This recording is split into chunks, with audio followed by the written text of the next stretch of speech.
بسم الله الرحمن الرحیم. قدرمندو لیدونکو اوریدونکو ګرانو هیوادوالو سلامونه او احترامات مې ومنئ.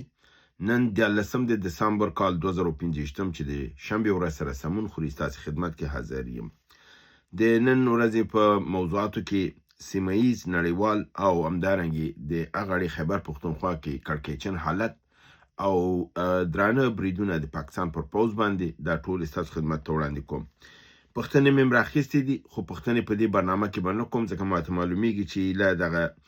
15 دقیقې چې برنامه ده دا به په همدغه دوه موضوعات ونیسم. نو ستاسو پوښتنې به په جلا پروګرام کې وکړم. تاسو کولی شئ هغه تعقیب کړئ. پوښتنې ډېرې زیاتې راغلې وې، د هغې نه مې یو څه راته کړي دي او چون مجموعي پوښتنې په هم شکله وي نو د هغې جملې نه مې یوه راخیستې ده، د 10-12 جواب به پخپله ورکړي. نو که کوم دوستانو خپل پوښتنو ځواب ته منتظر کولی شي چې د دویمه برنامه چې د متعاقبا نن نشریږي هغه تاسو ضرور وګورئ. د نن ورځ برنامه کې نړیوال خبرونه دا دي چې اول پاکستان یو ځل بیا د افغانستان په خاوره باندې برید کړی دی. دا د غزنی په ساحه کې او پاکستان دا ادعا کړې ده چې دوی د فتوا باوجود د افغانستان نه ډلې راوختلې د پاکستان خواته او پاکستان ته ستونزه جوړوله. نو دوی هغه ډلو باندې حمله کړې ده، ډلې له منځه وړې ده او عین حال کې دوی په غزنی کې د ټي ټي پی کوم مرکز دی هغه نښه کړی دی او دوی وایي چې دا کومه اډه ده هلته د ټریننګ اخیستل کېږي، خو بیا هم یو دروغ یو بهانه ده چې دوی جوړه کړې ده او بیا په افغانستان برید کړی دی. د افغانستان د خوا نه بیرته بالمقابل ځواب دا دی چې د ده به شدید ځواب ورکړل شي او داسې ځواب به ورته ورکړل شي چې پاکستان د هغې تصور هم نه کوي او په فکر کې به هم نه ګرځېږي. همدارنګې یوکراین د روسیې د انرژۍ په دوه مرکزونو باندې د خزر په اوبو کې برید کړی دی او دا مرکز یې ورته کاملا له منځه وړلی دی. ویل کېږي چې دا د پټرولو هغه دغه دی د پیدا کولو یا د تولید ځای دی چې 1,20,000 بیرله د ورځې روسیه د دې نه فایده اخلي. دې باندې 4 ډرونه یعنې بې پیلوټه جهازونه لګېدلي دي او کاملا د وره اچولی دی او د ځای خراب کړی دی. همدارنګه امریکا B-52 طیارې چې دغه د جاپان پر فضا باندې په حرکت راوستي دي ځکه چې هلته دی دا دغه کړی چې د روسیې او د چین نه هغې فضایي حدودو ته خطر دی او تاسو ته بله ورځ ما خبر درکړی چې د کوریای جنوبي په فضایي حدودو ته روسیه او چین یو ځای تللی و. نو د دې په مقابل کې جاپان او امریکا په ګډه خو د امریکا په مشرۍ باندې B-52 طیارې په حرکت راوستي دي او هلته یو مانور یې کړی دی او دی دغه کړی دی چې د دې سیمونه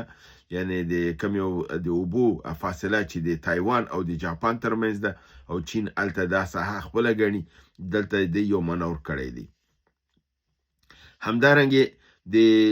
یوکراین د موضوع په سر باندې د اروپا او د امریکا ترمنځ فاصلې زیاتې شوي، تشنج زیات شوی دی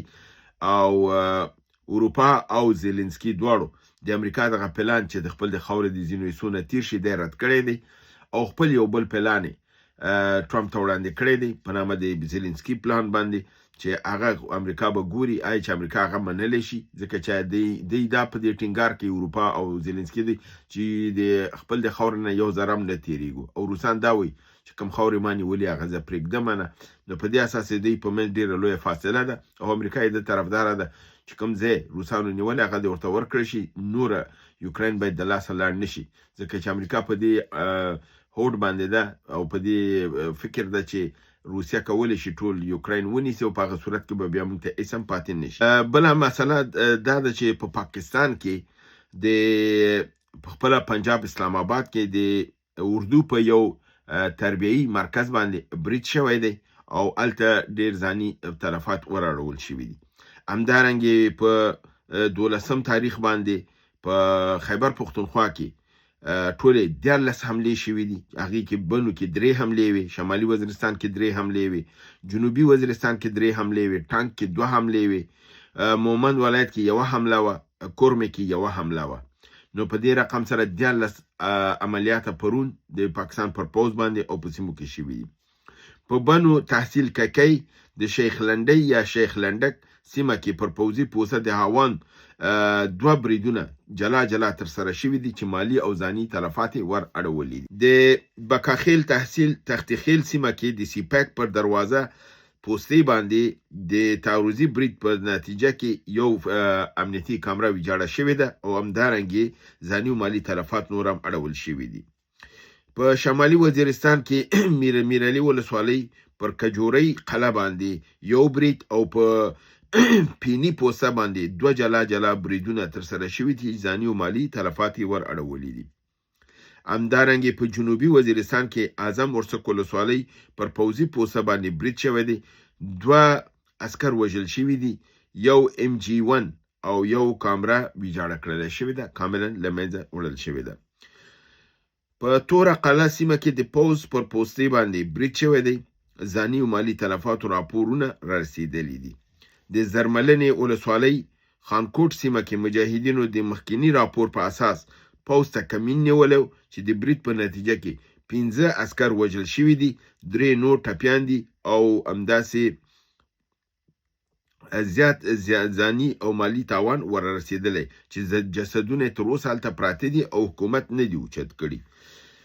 څلورم د ټانک ولایت کې د ګومل ولسوالۍ پر مربوطاتو کې د شیخ عطار پر پوسته د دراسکو په برید کې یو عسکر وژل شوی دی. د ټانک ولسوالۍ شادي خیل سیمه کې د پوځ پر قلعه برید کې یو عسکر وژل شوی دی او یو امنیتي کامره ویجاړه کړل شوې ده. همدارنګې د مومن ولایت د خویزو بایزو ولسوالۍ سوران درې په مجاهدینو د پوځ یو جاسوس غلام رسول سکنه سوران خیالي سیمه کې گرفتار او ضمانت په نتیجه کې خوشی کړی دی، خو دا ضمانت یې اخیستل شوی دی چې بیرته به پوځ ته جاسوسي او په حساب کار به نه کوي او که بیا گرفتار شو بیا به اعدامیږي. د کورمې ولایت د مرکزي کورمې د پوځي قلعه باندې پر 4 دفاعي پوستو او منډان د یوې اونۍ راهیسې د مجاهدینو تر محاصرې لاندې دي.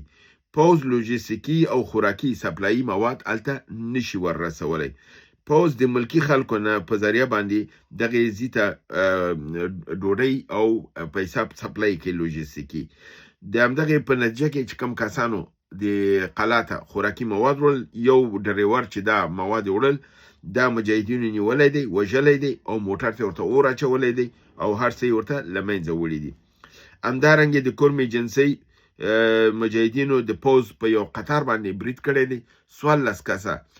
عسکر وژلي دي، 4 ټانکونه هم سوځولي دي، ویجاړ کړي دي او